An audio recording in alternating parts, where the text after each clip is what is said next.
Oh my god, it's...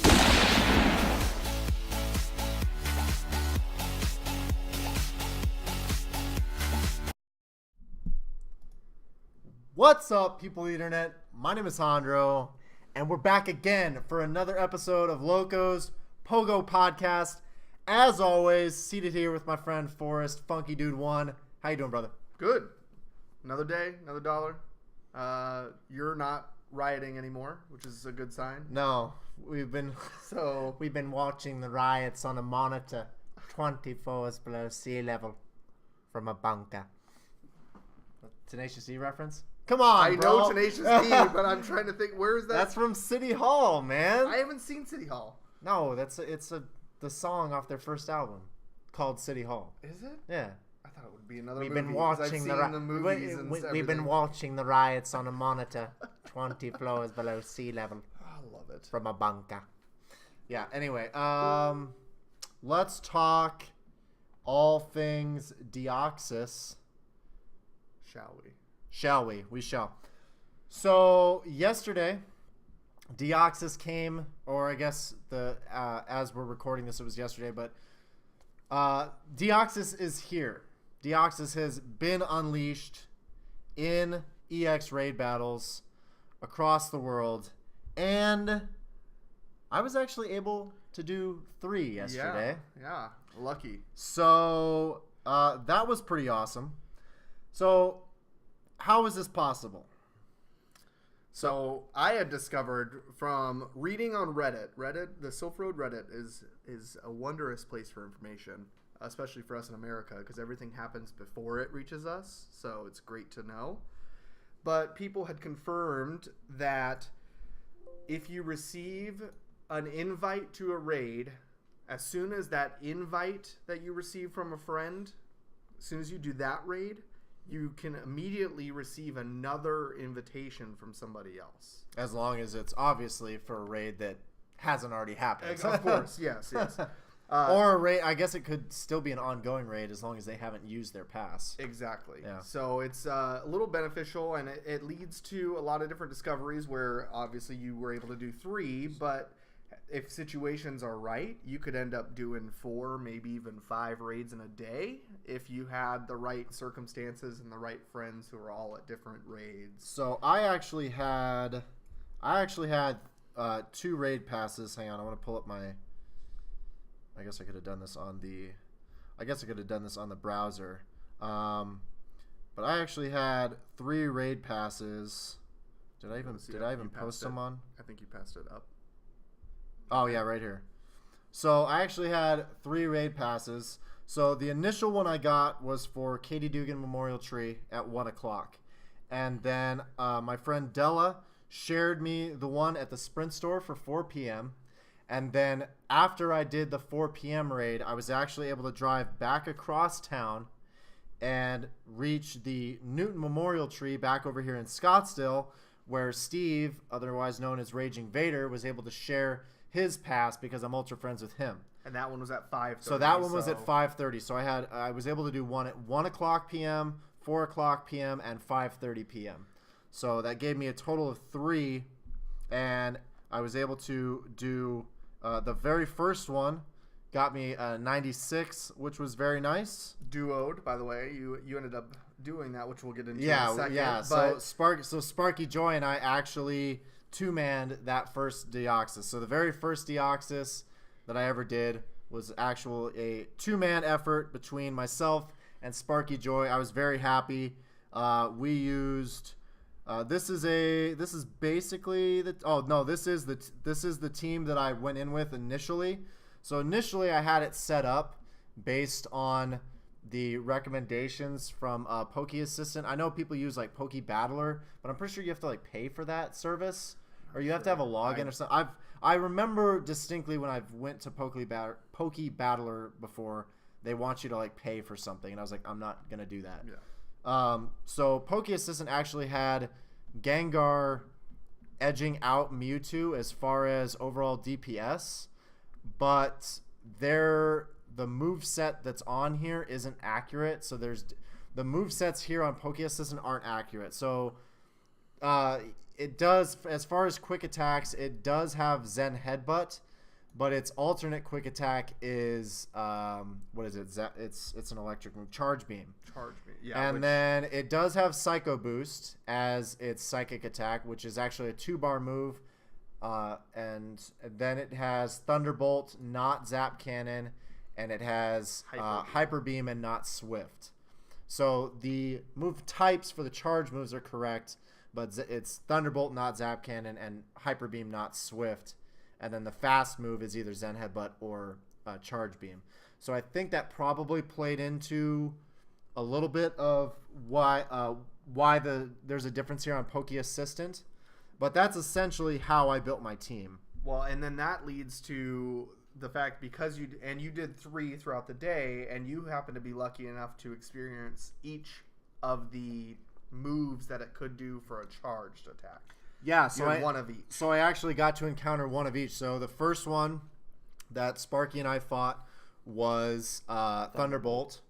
So, and I went up against it first. I was actually trying to live stream it, and you can see that I left it up on my channel. I know that the quality is probably not that good, and we actually didn't beat it during the live stream because at that location, because it's not, it can't be on Wi-Fi. There was just too much lag, so it was causing my actual connection to the game to slow down, which was causing lag. Like when I had to go back and revive stuff, it took like an extra 10. We were just losing time constantly. But I went in with this team initially, and then I swapped out. I actually swapped out this first Gengar to Scizor. Oops, not DCI. To Scizor. So, and all these guys are maxed out that are on this team. So it's a Hundo Scizor that's maxed, Legacy Gengar that was maxed with Shadow Claw, Shadow Ball, Psycho Cut, Shadow Ball Mewtwo maxed, and then 3 maxed T-Tars all with Bite Crunch, 2 Hundos and 196. So in retrospect, I should have just used this team. Yeah, that would have been a little better. Which is the team that I used at all the other raids. So like you said, I encountered the Hyper Beam at the second raid that I did, and then at the Newton Memorial Tree, the final raid of the day was Psycho Boost, which was actually the second one I got to duo, because I didn't have people weren't comfortable because I didn't know the crowd at the second one at the Sprint store, and when I was telling people I duoed it, they were like looking at me like I was insane, and I was like, no, I've actually got like video I could show you right now of me two-manning this earlier. And so I eventually convinced the crowd, and we all split into like small-ish groups. So I went in with a group of 7, and we beat it very easily. But yeah, that Hyper Beam, it was, I believe, I'm trying to think. It was one-shotting. I'm trying to remember if my Mewtwo actually got one shot by it. T-Tars could take one hit for sure. I think Mewtwo could also take a hit, but I felt like it was. Or did I still run with... I don't know.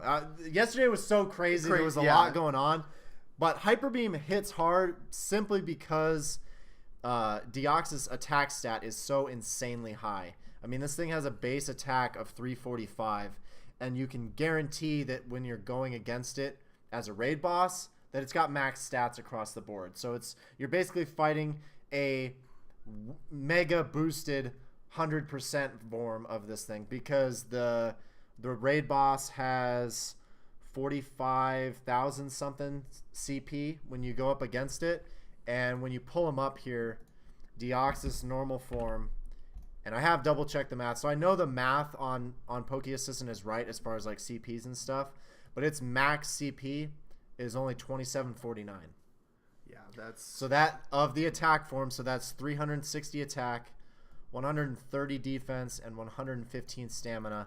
Its max CP is 2749. So, and the one we fight was 45,000. So you're talking like insane, more than 10 times, like 15 times the strength. Well, and in going with this, what would you rank as far as most difficult to least difficult in terms of that charged attack? The hardest one to beat, honestly, is going to be, why am I blanking on it? the normal attack. Oh, Hyper Beam. Hyper Beam. So Hyper Beam's number one. Hyper Beam, because it's such a heavy damage move. Okay. Because his attack is so high, it freaking wrecks. Okay. And then followed that, I'm assuming Thunderbolt. Because I'm basing it though off of a team of Tyrantars, because honestly, a team of 6 Tyrantars is your best bet. So Bite, Crunch. I know there's all these other options that they give you They're for glass cannons though. There's right? all these other options for stuff to use against Deoxys. But your best, I mean, if you switch this to tank, it still ranks Mewtwo above Tyranitar, but Tyranitar resists 2 out of the 3 attacks. It resists electric attacks and it resists psychic attacks. So against Psycho Boost, Mewtwo was going down fast. Yep. But Tyranitar could take an extra hit, and you can get all those extra crunches off. Mewtwo's and Gengars are glass cannons, essentially. No. Mewtwo is much better. Gengar is essentially useless because the first attack, anytime Deoxys uses a charge attack against a Gengar, it's dead. Okay. Scizor can take 1 hit of Thunderbolt because it resists. I'm pretty sure it resists. Scizor doesn't resist electric, but it's neutral to it. I'm pretty sure Scizor could take 2 Thunderbolts before it would die. Okay. Mewtwo could take 2. I'm pretty sure T-Tars could take 3 depending on when the attack depending on when the attack was coming in. But Tyranitar just has it actually doesn't because of the dark. See, I keep thinking Tyranitar's rock ground, and I keep forgetting the dark portion. If he was rock ground, he would actually double. Would he double resist? Mm-hmm. So like Sand Slash, like Sand Slash double resists electric, right? Yeah. So Sand Slash double resist it. So I keep thinking, he's just ground though. No. So you'd have to go. Who's rock ground? Oh God. Anyway, God, that's okay, tough. it Golem? doesn't. Yes, Golem. Golem should like triple resist. Yeah, Golem. Okay, so that was the typing that I was thinking. So Tyranitar doesn't resist it, but Tyranitar has better defensive stats than Mewtwo does. So it can just take another extra hit over Mewtwo. So the hardest. I mean, they're all pretty equal because you can. Excuse me. You can duo any of these combos. Regardless of what its attack is for Deoxys, You just have to have the right team. you can duo it. As long as you have Mewtwo's and Tyranitars that are powered up enough. I mean, like I said, going in with this squad here with the Scizor and the Gengar mixed in, and Sparky's team was a Scizor, a Gengar, 1 Mewtwo, a Houndoom, and 2 T-Tars. Okay. So even with my team and her team together, and hers weren't all maxed out. She did power them up a lot. Like she actually spent quite a bit of dust. But hers weren't maxed out. Maybe a couple of them were, but not all of them. But even with those 2 teams, we beat it with that first duo raid with 31 seconds left. Okay. So that's still plenty of breathing room to do a Deoxys. And you can actually max out your Pokemon when you're level 38. So even as like a level 30, I could probably safely say that if 2 level like between 35 to 38 players, as long as they've got Tyranitars and they're maxed out as much as they can be, and maybe a Shadow Ball Mewtwo or 2 and a Scizor, and maybe a Houndoom, you can mix it up a little bit. You're going to have a little bit of leeway, but I guarantee you that I bet you even 2 level 35 players with maxed out, if they had 6 maxed out Tyranitars each with Bite Crunch at level 35, I bet you could duo Deoxys. Any attack. So Psycho Boost is actually the easiest. So I was getting back to that. Because Tyranitar resists Psychic for sure. I know that for sure. Yeah. I thought it was resistant to Electric. It's just neutral. The normal attack, it just hits really hard. It is a single charge move, so that can fluctuate a little bit just because it may not launch that attack as often.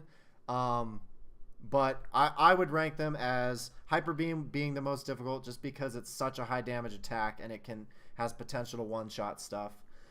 Thunderbolt is neutral damage to Tyranitar as well as to Mewtwo and Scizor, so not really any threat there. But then Psycho Boost is actually its easiest one to defend or to beat simply because, like, so I did 3 Deoxys. Mm-hmm. I know I'm going on all sorts of tangents. I know, man. I'm letting them go. I'm just letting them go. I'm going on all sorts of tangents, and I'm talking a whole lot. But so the second Deoxys was we went in with 7 and did that one easily. I think we beat that one with like, I don't know, 200-ish seconds left or something ridiculous. And then the third one was the second duo that I actually did with Shannon at Newton Tree. We literally just added each other yesterday in Pokemon. We weren't friends in the game. Like, we've raided and stuff before. Hang on, let me sort by friendship. She will literally be at the bottom of my list here. Shiznackle. So couldn't even invite each other to a raid if you wanted to. No. But I saw her because I know her, and she's a level 40, and she's got. I was like, as soon as I saw her at the raid, I was like, "Hey Shannon, do you want to try to duo this right now?" And she's like, "Sure, let's do it." So I literally added her yesterday. So we are literally good friends. Then there's one. So we got the good friend bonus from yesterday, and then one additional gift from today. So yeah, we are literally. So we had no damage bonus because when you look, all you don't get any sort of damage bonus. All you can do is trade. So there's no damage bonus. So we had no damage bonus. I went in with my team of Mewtwo and 5 T-Tars. And I actually did spend some extra dust to get the lower 2 as close to max as possible. They're still not quite maxed out. They would go above 3,600, but it's like 10,000 Stardust per power up, and I was like, I like to try to keep around 1 million dust in my bag at any time, so I was already below that, and I was like, we'll be able to beat it just fine. So I had 1 Mewtwo, 5 T-Tars. She had 2 Mewtwo's and 4 T-Tars. We got it down, and 81 seconds is when the confetti fell. More than enough time. So, and we didn't even have to revive. She had literally just gotten knocked out, and I did one more crunch attack on my last guy, and my last Tyranitar had like 2/3 of his health left. But Tyranitar was just taking those Psycho Boosts like a champ, dude. The resistance makes Tyranitar so good against Psycho Boost. So keep that in mind. So yeah, if you are, I will never use anything other than this team again. I might even just take Mewtwo out of the lineup entirely and just do because I do have 6 Bite Crunch T-Tars. So I might just take Mewtwo out of the lineup entirely and swap him out for a 6 T-Tar, especially against Psycho Boost, just because there's no reason not to. Yeah. But yeah, very, very, very easy to duo. I would highly recommend it. It's pretty enjoyable.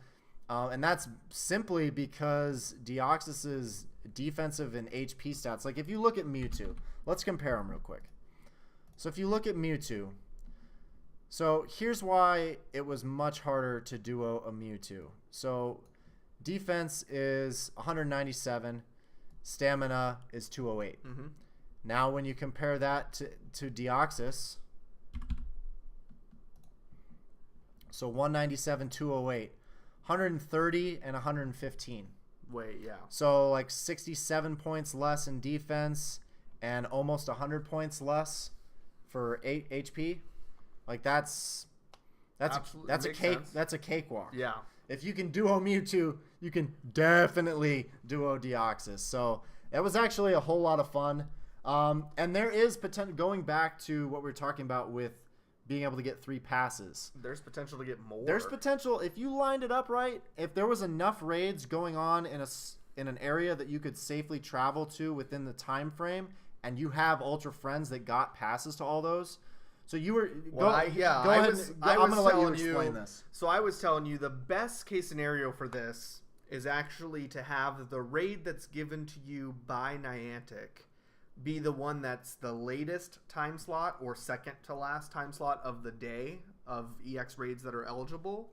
because then if you're invited to any raids earlier, say you're invited to a 10 a.m. raid, as soon as you're done with that 10 a.m. raid that you were invited to by an ultra friend, you can accept another invite. So then you could have another ultra friend invite you to one that's at 1 o'clock or noon. And then as soon as that one's over, you could have another invite to one at 2 o'clock. And you could continue this and say your raid is at 6:30 at night or 5:30. You could end up doing 5 or more raids depending on how it all lines up, just via the one pass you had and then getting invites to the other ones. And obviously it's a best case scenario. Perfect scenario is that you have friends who have raids at other locations, but still it's feasible unless Niantic decides to change it and change the way that it works. All it's doing is checking. Which they could. All it's doing is checking to see if you already have an invite.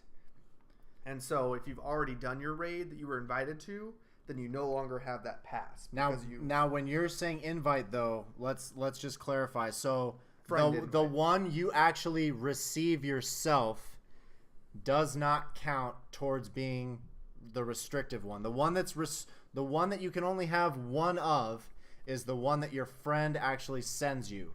So if you have one that your friend sent you, you cannot receive another one from a different friend until you have used that pass. So, for example, I had a pass for Katie Dugan in the morning with you, or not morning, I guess it was afternoon, 1 o'clock.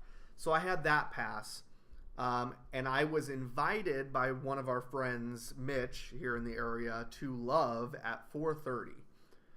You were invited to Love. I know. Love is one of these stops. That's an EX raid. You and Mitch in Love. Oh, yeah. So I did the Katie Dugan raid, and then I had a friend who lives in Phoenix that had a raid actually scheduled at 3:30. He had an EX pass for a raid at 3:30. And so I had time, but I wanted to test the theory, so I had him see if he could send me the invite. And when he went to send me the invite, it informed him that I already have an invitation to an EX raid from a friend. So it only works in the reverse order. It only works after you've done that pass that you've been invited. You have to have used the one that was sent to you by a friend before you can receive another one from a friend. Yes, because that's the one it checks for. Regardless of the time that the one that you got straight from Niantic says, that one doesn't matter. It's the one that you received from the friend that you have to use before you can then receive another one. Mm-hmm. So basically, if you guys really want to try to kind of game the system here, if you know of multiple EX raids and you have multiple friends that have ultra friends that have those passes, make sure to get the earlier one first. Exactly. Receive that one first and then set it up with your friends that have the later times. Hey, after this time, I'm gonna text you. I will send you a message, and then you can send me the later pass, and then you guys, like we do it through like Facebook and like text messaging and stuff like that, because our groups are pretty close. Yeah. Like most people know everybody. People are surprised we still use Facebook Messenger as our primary source of communication. I mean, as an Android user, I love it because it overlays the game, and I don't have to close. Mm-hmm. I don't have to swap to a different app to read messages. It just overlays the game, and then I can get it off my screen if I want to, which I'm sure you guys have seen from time to time, where the bubbles pop up on the windows. But yeah, I mean, so it was a pretty crazy day. It was kind of back and forth. It now gives you an idea of who to prioritize as ultra friends too, because I had the situation I was trying to get one more invite for the day to be able to do 3, but all of the people that I was ultra friends with either didn't receive EX passes or just don't raid that often. Sure. And then all the people that I do know that I kind of, I guess, accidentally put in the foreground for these other people that were sending gifts from Australia, whatever, far away, because that was my focus at the time. It's now coming back to bite me because there were 3 friends there at that raid that still had an invite available that had I been ultra friends with them. Oh, that you weren't ultra with? I could have received an invite and done that one. Yeah. So now take a look at your friends list, find out who your group of people that raid the most are, figure out who you want to make sure that you're at least ultra friends with, because then everybody can work together to make sure that people are getting the most out of these raids. But it is easier than ever, and I'll say the last one, Newton, that we did, we had so many people show up to that one. There was a lot. There was probably close to 100 people. Probably. I mean, the Sprint store was similar. Katie Dugan was small. Katie Dugan was probably like 50-ish, probably like half Maybe, the amount. Yeah. Katie Dugan was probably like 40, 50. But Love was like 12 people. Really? Yeah. So that one was a little. I wouldn't have, odd. even if someone had offered me a pass to that gym, I would have probably declined because my service at that gym is terrible. Oh, does it? Yeah. Yeah. So service also makes a difference wherever you're at, but other than that, it was a really exciting day. I know there's a few more. What's going on next? Is it they just announced the Safari Zone coming out, which isn't too exciting for us in America again. Yeah, we do. So we do have this real quick before we move on. I do want to show the Pokedex entry because I think this is really cool. So if you guys haven't seen this yet, Deoxys, you do get to see like the list of all the forms. So we've got the normal form right now, and then it's just kind of cool to see the Pokedex entry. Absolutely. I think it's cool. But yeah, Deoxys is actually until its attack form comes out, normal form Deoxys is the new reigning champ as far as if you want to base it on attack stat only, it is the quote unquote strongest Pokemon in Pokemon Go now. Because it trumps Mewtwo by 45 points. And the other interesting fact about Deoxys, because it is mythical, you cannot trade it. Yeah, This has been confirmed. Yeah, so it's weird because I know Niantic Help tweeted out something that said you were going to be able to trade it. They did. Did they retract it? Support. Did they retract it? I don't know if they retracted it, but I think it was just somebody at support trying to answer somebody's question that may have messed up. They may not have their job any longer because of that. But yes, it is confirmed now that you cannot trade Deoxys. You can transfer it. It is a mythical that you can transfer for candy. But you cannot trade it between friends, which means no lucky Deoxys. No improved IV Deoxys, because I would love it. My first Deoxys was literally absolute garbage. I think it was a 69%, and the lowest you can get is a 66% on it. So it would be useful to be able to trade to improve the IVs, but, such is life. Yeah, I bet you they removed that tweet. They probably did. I bet you they removed it. Oh well. They caught it. Oh well. But yeah, so we can move on to Safari Zone. So yeah, for now, until its attack form comes out, which I mean, let's just give it a little sneak peek. This thing is ridiculous.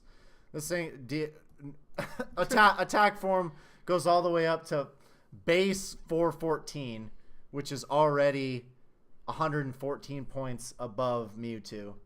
And maxes out at 429, which is just ridiculous. God. So it'll be 114 points but stronger. Its defense is garbage. Oh yeah, this one. People are predicting that this one's actually going to be soloable. That one trainer will be able to beat Deoxys attack form. I cannot wait to try that. I thought maybe its normal form might be soloable. But apparently, I don't know. Someone would have already done it by now. True. But I wouldn't be opposed to trying it out still at some point. It'd be kind of fun just to see how close I could get.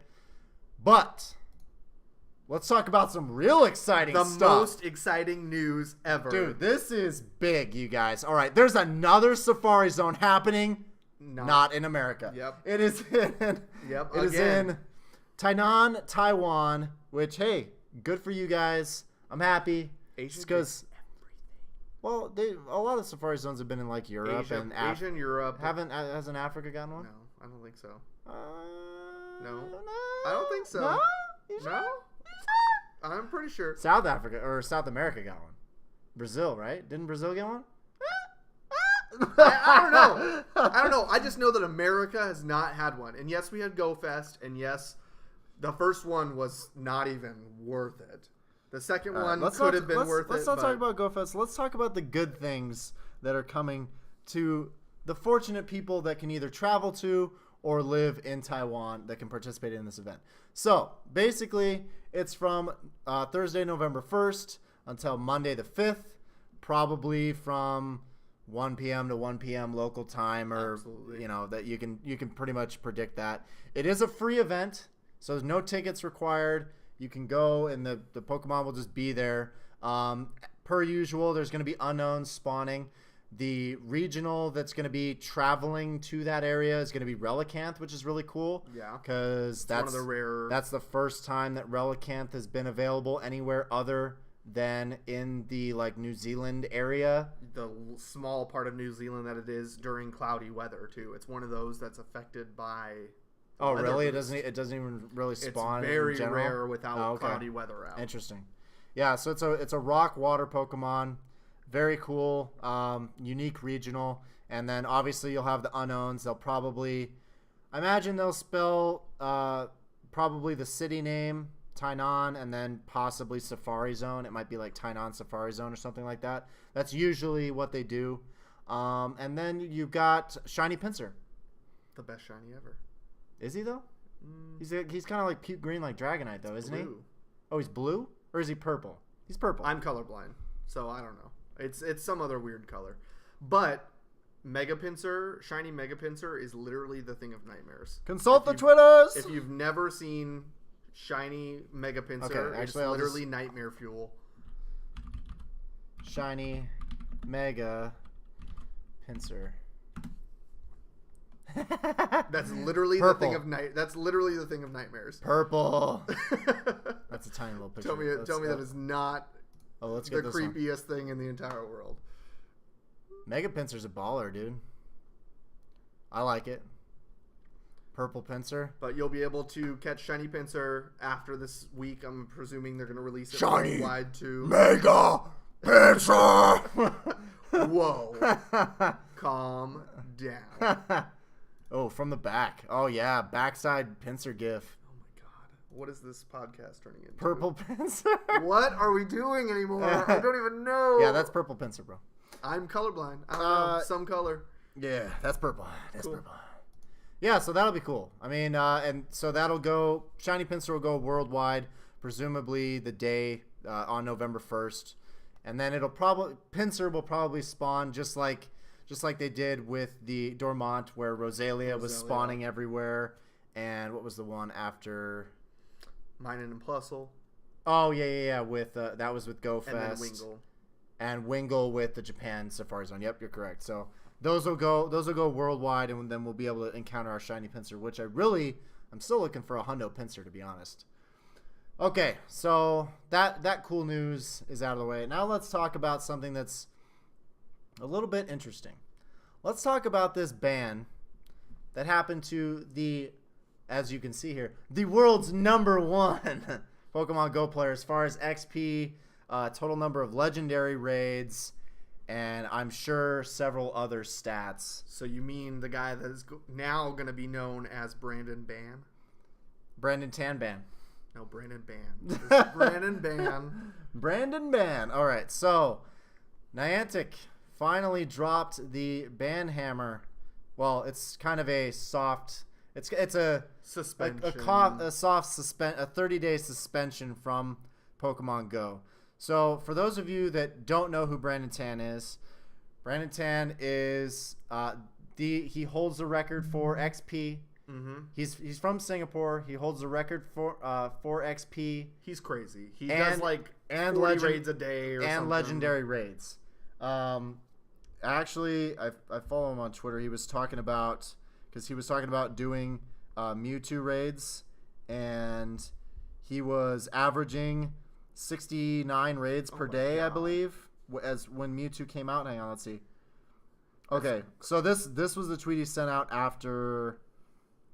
So actually, this is talking about the ban here. I want to see. Okay, here was before the ban. So pre-ban, 485 Mewtwo raids done in 1 week, doing an average of 69 per day, starting from the first to last raid every single day. Managed to see and catch only one perfect Mewtwo. So if you look at this, 505 Mewtwo's caught 21. So I'm assuming all the other ones before that, he probably had 20 EX raids. And then the one would be the Hundo that he encountered. Yeah, because, well, I know his tactic. Well, they go to the raid, and if it's not one that he wants to catch, he just runs away. Yeah. So he's literally doing it for XP and Hundo hunting. And if you guys aren't aware, if you're curious as to why we're talking about him and the reason that Niantic has all of a sudden banned him, it is because he actually runs a very public service where you can pay him sometimes exorbitant amounts of money in order for him to play on your account, to hunt down, to either gain it. He does all sorts of services, but mostly the things that really make the money for him are raid boss. So raid boss exclusives. So you can pay, like, he's probably got it. He probably still has it listed here on his Twitter. Let's see. It's crazy though. This guy was making so much money by having people pay him to do this, and then would just turn around after being sponsored by Niantic or being one of the featured people that gets to go to GoFest and has everything in his lap. I don't know why he would just start giving it up. I mean, I get what he told people. Well, what do you mean? That he's thinking about not coming back to the game because of this? Well, no, he told people the reason he started doing this service was because he lost interest in the game. Is that after he reached this high of a level that there's literally nothing that he feels like doing. Especially when the game first came out, there was nothing to do. Before raids, there was nothing to do in Pokemon. Yes, except for capture. Except for catch Pokemon and battle gyms. That was all you could do. Before they revamped the gyms and then later on added raids, there was nothing to do besides catch and battle gyms. That was it. So I can totally see where he's coming from. And then, because he started his services really got big once the raid bosses started coming out, especially the legendaries. Once the legendaries came out, that's where he was making a ton of money doing it. But basically, I mean, this is the actual notice that he received when he opened up his app. So it says, account suspension notice. Your account has been suspended for violating terms of service. Obviously, that's for sharing. The terms of service strictly prohibit sharing accounts and using multiple accounts on the same device and doing stuff like that. So that's what it is. And then, like, selling accounts and things. I don't think he was selling accounts, but he was profiting by account sharing and doing raids, which is literally blatantly in the terms of service. The weird thing is that it's been known for forever that he's been doing this. It was public knowledge. Niantic knew about it. Pokemon Go, like, everybody associated with Pokemon Go, as far as professionally, knew Brandon Tan and what he was doing. I actually got to meet him at GoFest. Super nice guy. I got to talk to him for like 5 minutes. Super nice guy. I would never personally pay for this because I take pride in playing my account and leveling it up and catching the Pokemon. Like, I have a personal pride with the game. I can understand, like, but I have a lot of time to play it because I work at night. I work at nighttime, so I have lots of time during the day when raids are active to actually go out and do raids myself. Whereas there's people that don't. So I understand where his service came from, and I understand why people paid to do it. It's just interesting that finally Niantic, after over a year of this being the norm for him, to now come down and ban it. I get it. It seems like they're kind of trying to make an example and say, like, hey, and then right after this, because this happened at the very end of September, and yesterday on October 1st, we got the update terms of service that they blasted it out in front of us again. So I think they started with Brandon Tan to really reinvigorate, like, hey, here's our terms of service. We're not going to let anybody get away with this. But honestly, like, as I said, I get certain case scenarios of having maybe somebody do a couple raids for you or something because you can't get out while you're doing it. That'd be different. Yeah. But, like, paying somebody to essentially level your account to level 40 or do 70 Mewtwo raids, like, you're not even playing the game. Like, why you're paying somebody else to play the game for you? I don't know. I can't fault people for. It's their money and it's their account. They can do with it what they want, but Niantic runs the servers and runs the game. So if you break their terms of service and they ban your account, that's their prerogative. You don't own the game. Yeah, you might have spent, like, Brandon Tan. I'm don't sure. even know how much I'm money, sure yeah. he's spent probably. I can't even imagine how many tens of thousands. It might even be more than $100,000. Which is why he probably started the service to It's make some probably. money back. I can almost guarantee you he's personally spent on his account. Got to be around $100,000 on Pokemon Go. That's but crazy. he's been making tons of money on the game, or kind of using the game to make tons of money on his own. So he's more than outweighing, like, the cost benefit there is in his favor. But it is interesting. It's, you know, it sucks because he's stated right here. Let's see. What was, so 2 days ago, looks like I won't be able to achieve my goal of 2,000 plus Mewtwo raids and 600 due to my suspension. He was planned in doing an average of 69 per day, so over 2,000 raids a month. My account will only be back after 30 days, but will my passion and motivation for the game be back? So he's kind of like saying, like, you know, maybe I might have to move on to something else, because he's with this kind of being like kind of the straw that broke the camel's back. I mean, on the one hand, I understand where he's coming from, because he's dedicated so much time and effort and really built a career around this game. But then also I can see where Niantic's coming from. It's like, hey, you're kind of the biggest example of someone blatantly breaking the terms of service. Yeah. So how can we harp on other people that are doing maybe quote unquote less game breaking types of things and not do anything to you? It's you know, they're kind of damned if they do, damned if they don't, because if they continue to suspend other people's accounts and don't do anything to Brandon, then it's like, well, why did you suspend my account? I'm just a lowly single spoofer, like, going over to one gym that's near my house or whatever. And this guy can play thousands of people's accounts in a month and nobody does anything to him. So I get Niantic's stance, and I get Brandon Tan's stance. It's just, you know, it's just one of those things. It's interesting too that he mentioned about losing motivation, because I was telling you, because you weren't really informed about this too, but Mystic 7, one of the other big names in the Pokemon Go community, also just kind of talked about. I know, right? That's a great freeze frame I got. He talked about kind of finally taking the break. I know a month ago or so he posted a video about another Brandon. Yes. So a month ago, another Pokemon Go Brandon right there. A month ago he posted a video just about how the stress of being a YouTuber and this life that he has was taking a toll on his mental health, and which I completely understand. Which I totally understand as a content creator, as somebody who does video work and everything. I mean, even just crazy. As somebody that even if you're just a person that has a 9-to-5 job, you can relate to work stress and it bringing you down. Absolutely, but it's really interesting that at the same time that this happens, that Mystic 7 is also now taking a break from it.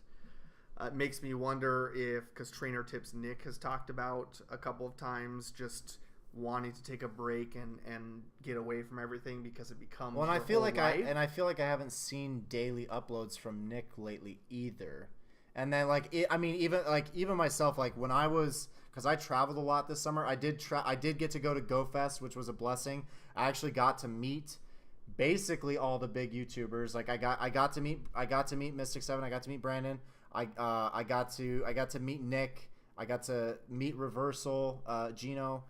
I got to meet Prodigies.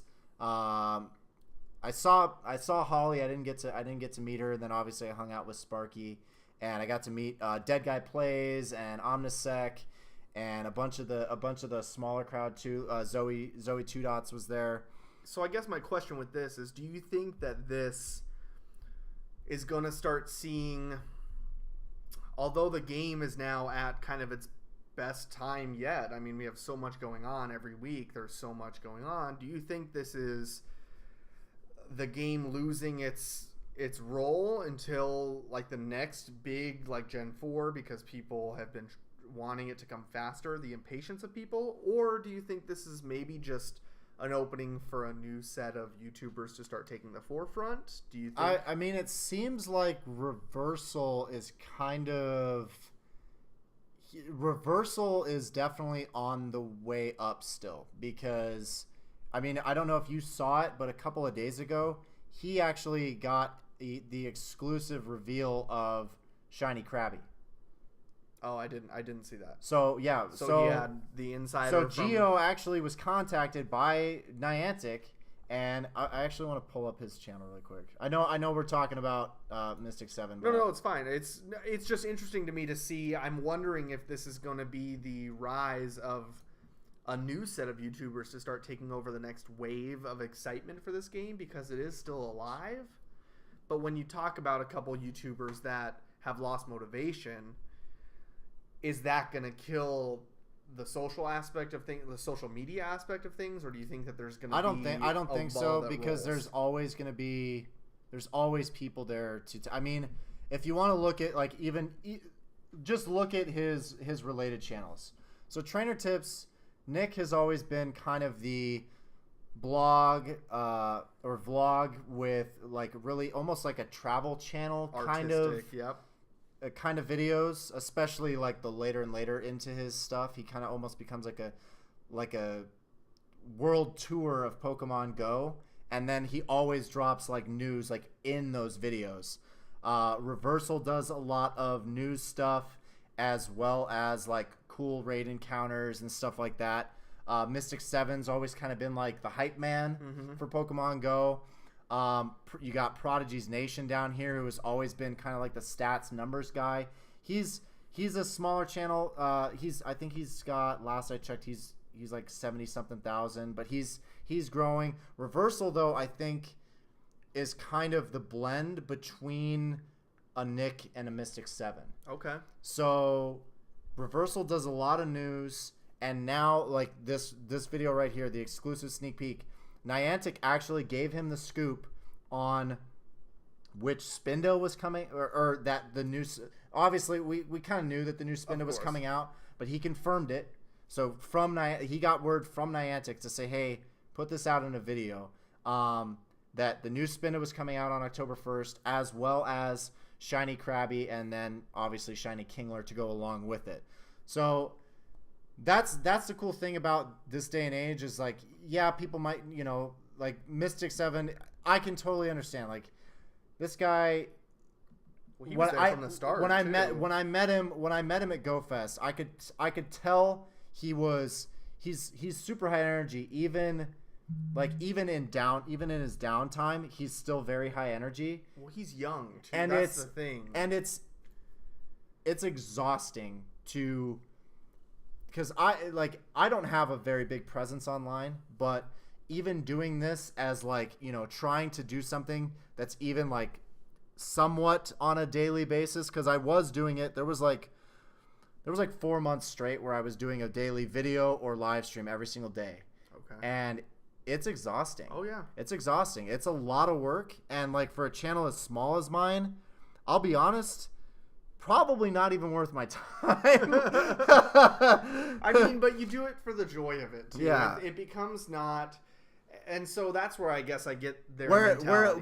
Whereas for Mystic 7, his channel is so popular. He's got 1.7 million subscribers, and he has to basically, to maintain that and continue to grow that, he has to constantly be on social media, whether that is a produced video on YouTube. He's got to be posting stuff on Twitter.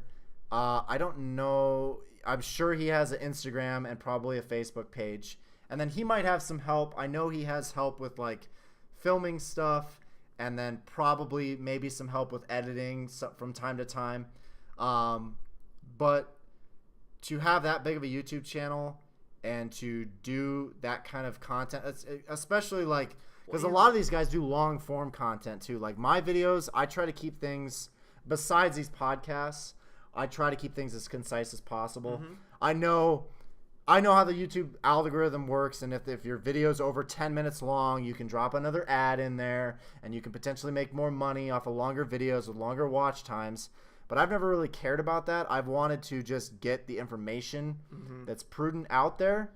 So like I'll make if it's a news video and all I have to say is 3 minutes worth of me speaking, that's all I'm gonna make. I'm not gonna make it a 20-minute video. But for these guys to stay relevant in the algorithm, they're making like 15-20-minute videos every single day. Well, and that's it. I think once you get to a certain level, there's that pressure to stay at that level at least. Yeah. And in order to do that with the ever-changing terms of YouTube and the turnaround time of everything, it's and with the adpocalypse that happened earlier this year and last year, and then just changes in the way YouTube is monetized and the way advertisers look at channels on YouTube, and how everything now has to be super advertiser friendly. Like you have to be super appeal. Like you have to be basically G-rated in order to have mass appeal on YouTube. At no worse than PG.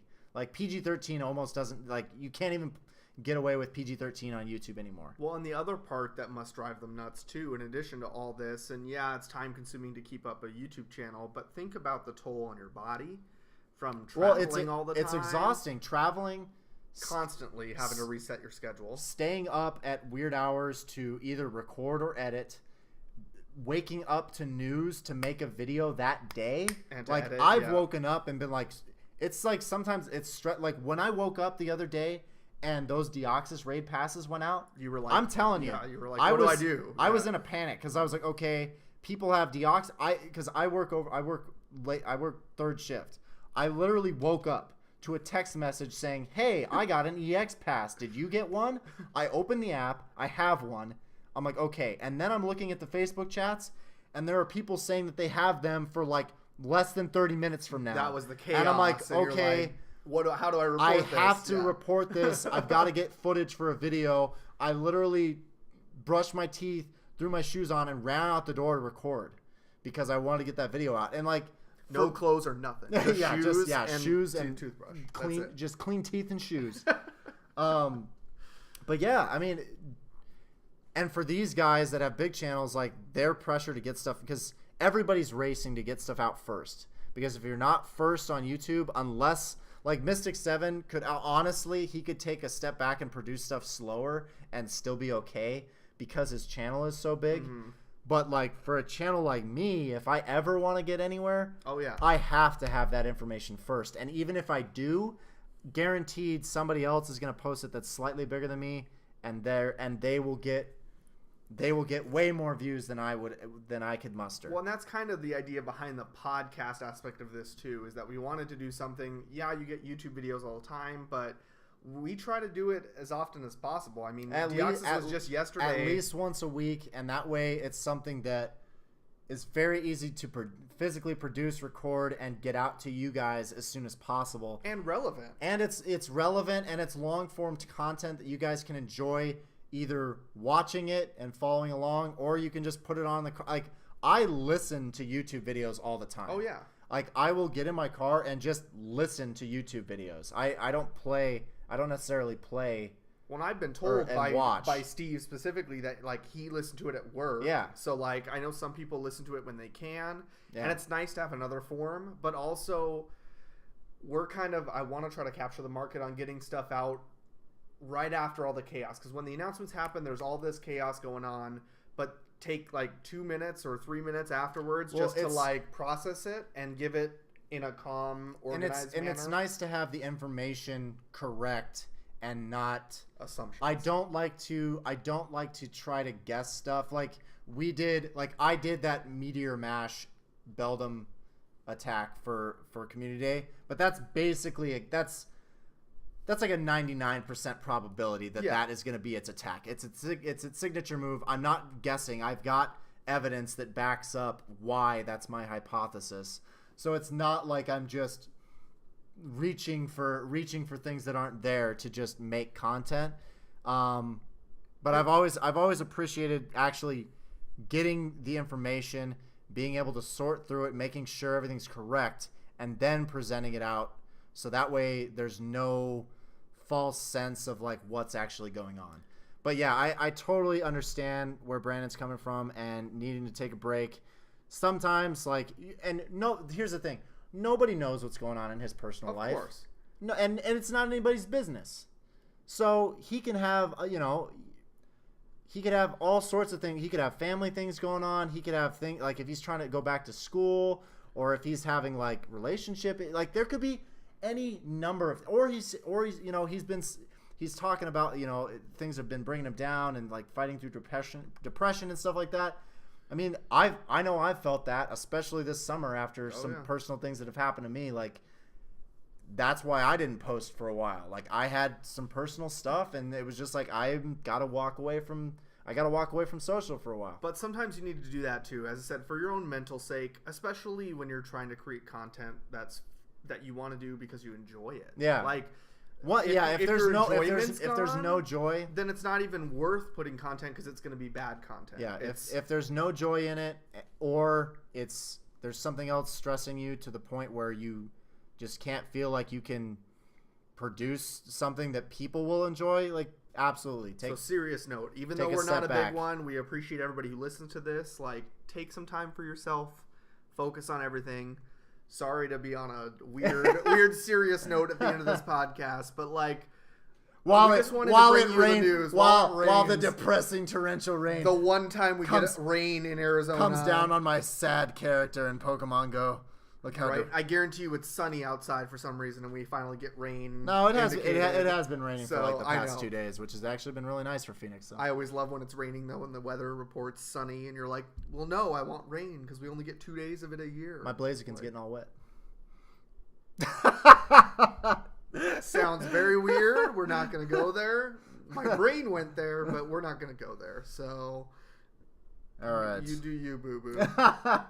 Well, that's pretty much it for topics this week, you guys. Forrest, thank you as always for joining me. We'll be excited and happy and more, I guess, funny in the next podcast. Oh, I'm hilarious always. LocoJandro is always funny. Remember that. All right. I can't wait for the next round of EX raid passes because I'm gonna figure out a way to get like 5. I'm gonna try. I'm shooting for 5 in the next release of EX raid passes. I told you I'm gonna do 1,000. 1,000 next EX raid. That's impossible. Nope. Anyway, guys, good luck. Tell us your thoughts on everything we talked about today. So whether that be Deoxys EX raids, how did those raids go for you? The Taiwan Safari Zone, or what do you think about Brandon Tan and Mystic 7 stepping back, possibly, I don't know, permanently for Brandon Tan, and then obviously temporary for Mystic 7. He'll be back. Yeah. But yeah, let us know what you guys think in the comments below. Thank you guys so much for watching. Stay tuned to my YouTube channel for Pokemon Go content. Again, big thank you to Forrest. Absolutely, my pleasure. And until next time, guys, I'm LocoJandro, and I'll see you guys later. Peace, Poke Trainers.